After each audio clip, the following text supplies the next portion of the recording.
I'm first going to separate these two words so that I can explain them separately for all of you to understand very well. Food is something good to eat or drink that is nutritious to our bodies. Nutritious is a word that means something that contains all the nutrients all the nutrients that can help you in your body to grow well and function well. Hygiene. Hygiene is to keep yourself clean and everything that you use clean. So if we are defining food hygiene is the way we keep our food away from germs. Now,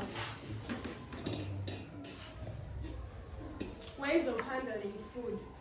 Handling food is under food hygiene. The word handling, if it's hard for some of you, is it hard for any of you? Anyone that does not understand handling? Okay. Handling is a word that means the way you control a situation. So if we say ways of handling food, ways you control the food, ways you use the food. We have the good ways, the proper ways, and the poor ways. So I'm going to start with the proper ways of handling food. First of all, serving food in clean containers, washing hands before serving food, washing hands before preparing food, cooking food that is covering cooked food. You can also say covering cooked food. Then I'll go to the negative side, or the poor ways of handling food. Poor ways of handling food is preparing food with dirty hands, eating food with dirty hands, cooking food that is not covered. Like when you're cooking food and then you don't cover it. It is also a bad practice because dust can enter or germs and then your food will get contaminated. Contaminating is food contamination. I'm first going to explain because I've used it in one point. Food contamination is when food becomes harmful or toxic. Okay, let's just use harmful to our bodies.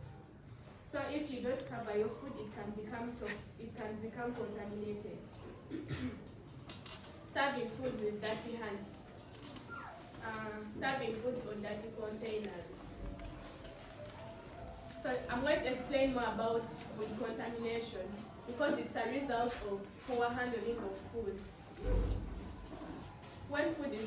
I've already explained that food contamination is when food becomes toxic and harmful to our bodies. So if they ask you any causes of contamination, you will give the examples of poor handling of food. Poor food contamination also leads to food poisoning. Food poisoning is an illness of the stomach that is caused by food contamination, by bacteria that is in food. Now,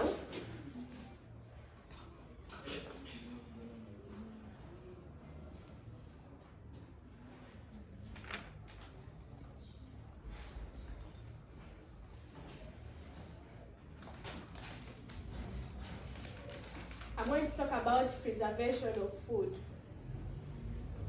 Preservation of food is the way of keeping food away from germs and for a long time without getting spoiled. Ways that we can preserve food by salting. Foodstuffs that we preserve by salting, we have fish and meat. We can preserve food by smoking. The foodstuffs are fish, only fish. We can preserve food by sun drying, fish and meat again. We can preserve food by refrigeration, fish, milk, meat.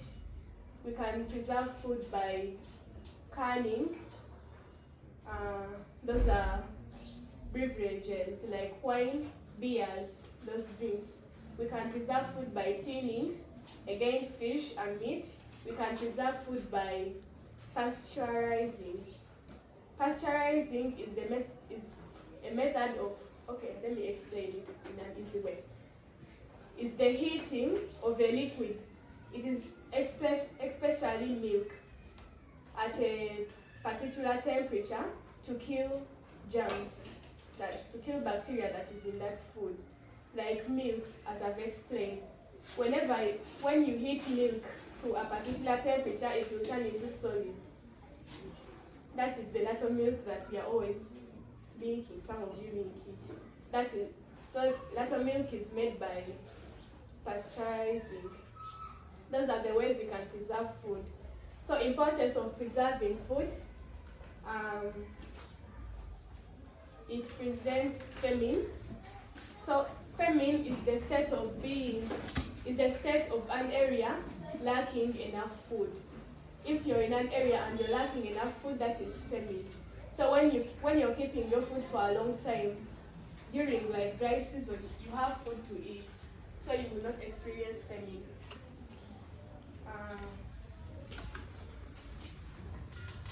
Yes, that is the importance. Now I'm going to talk about food storage or food security. Food security has two definitions. So I'm going to start with the easy one. Food security is the